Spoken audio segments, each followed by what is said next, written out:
बच्चों हमारी पहली यूनिट जो है यूनिट 1 इलेक्ट्रोस्टैटिक्स वैद्युत स्थितिकी। स्टैटिक का मतलब होता है एट रेस्ट। तो इस यूनिट में हम पढ़ेंगे आवेशों के बारे में, चार्जेस के बारे में, आवेशों के बारे में पढ़ेंगे जो कि रेस्ट में है, स्थिर है। तो सबसे पहला सवाल जो आता है चार्जेस क्या होते हैं, ठीक है। तो देखिए चार्जेस हम भी कहते हैं कि हमारी दुनिया की सब चीज़ें एटम से बनी हुई हैं और एटम में एक नाभिक होता है जिसमें हम ये मान रहे प्रोटॉन है और न्यूट्रॉन है। हम कहते हैं प्रोटॉन के पास आवेश है और इसके बाहर इलेक्ट्रॉन घूम रहे हैं। इलेक्ट्रॉन के पास भी आवेश है। तो आवेश क्या है? एक राशि है। आवेश चार्ज क्या है? एक क्वांटिटी है, एक राशि है जो कि इलेक्ट्रॉन के पास होती है। जिस तरह इलेक्ट्रॉन के पास हमारे पास द्रव्यमान है, हमारी हाइट है, इसी तरह इलेक्ट्रॉन के पास एक राशि होती है, क्वांटिटी होती है जिसको हम बोलते हैं चार्ज। एक इलेक्ट्रॉन के पास जो आवेश होता है वो होता है 1.6 गुणा 10⁻⁻19 कूलम, ठीक है। तो इलेक्ट्रॉन के पास जो होता है चार्ज होता है। चार्ज एक राशि होती है, इससे ज़्यादा उसको नहीं समझाया जा सकता है, ठीक है बच्चों। अब हम आ गए फ्रिक्शनल इलेक्ट्रिसिटी। इसकी खोज कैसी हुई? घर्षण, फ्रिक्शनल बोलते हैं घर्षण के कारण जो इलेक्ट्रिसिटी, जो आवेश पैदा होता है। तो देखा ये गया इतिहास में कि जब एक कांच की छड़ को सिल्क से रब किया गया, कांच की छड़ को सिल्क से रब किया गया, रेशम से, तो देखा गया कि कांच में कुछ आवेश उत्पन्न हो गया और सिल्क में भी आवेश उत्पन्न हो गया। तो देखते हैं कैसे होता है।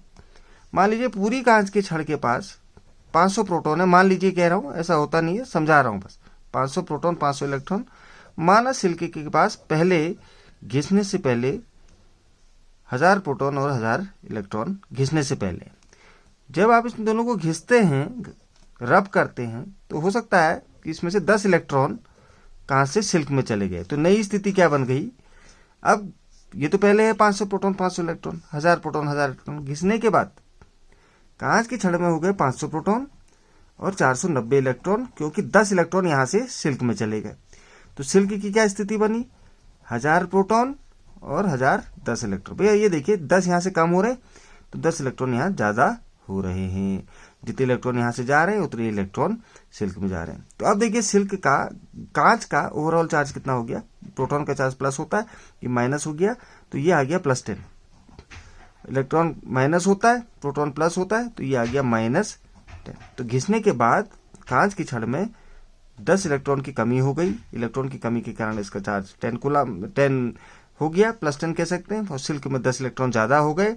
10 इलेक्ट्रॉनों के कारण जो भी आवेश हो गया, तो उस आवेश को हम लिखते हैं ऋण आवेश। तो इस तरह कांच की छड़ को जब सिल्क से रब करते हैं तो कांच की छड़ धनात्मक आवेश प्राप्त कर लेती है और सिल्क में ऋणात्मक आवेश हो गए।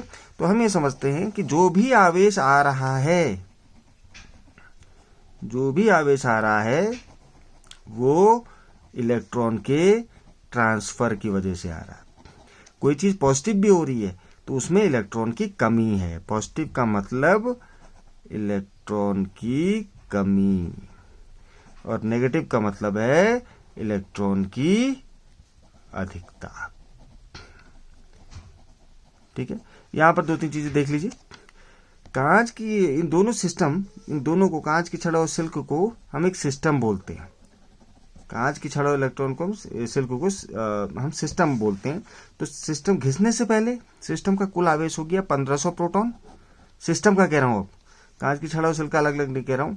और 1500 इलेक्ट्रॉन घिसने से पहले सिस्टम का, तो ये 0 आवेश है। अच्छा, घिसने के बाद भी देख लें, घिसने के बाद भी स्थिति वही रही, 1500 प्रोटॉन और 490 में 1010 जोड़ा, ये भी 1500 ही आया। तो घिसने के बाद भी चार्ज 0 आ रहा है टोटल। ये प्लस है, ये माइनस है, ये प्लस है, ये माइनस है। तो घिसने के बाद सिस्टम का टोटल चार्ज, सिस्टम का कह रहा हूं, कांच की छड़ तो प्लस हो गई, सिल्क माइनस हो गई, कांच की छड़ प्लस हो गई, सिल्क माइनस हो गई, लेकिन सिस्टम का टोटल चार्ज अभी भी 0 है, 0 है। ठीक है। तो सिस्टम का टोटल चार्ज 0 है। यहीं से आपका एक टर्म आता है कंजर्वेशन।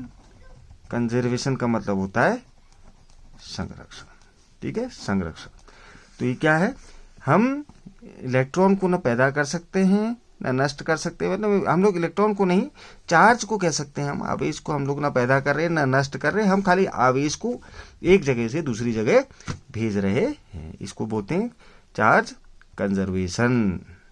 ठीक है, आप आवेश को न पैदा कर सकते हैं न नष्ट कर सकते हैं। आप you can just transfer charge from one body to another. You are not creating charge, you are not destroying charge. तो यहाँ पर आपको ये समझना जरूरी है, ये टर्म को समझना है एग्जाम के पर्पस के लिए कि आवेश का कंजर्वेशन क्या होता है। Thank you.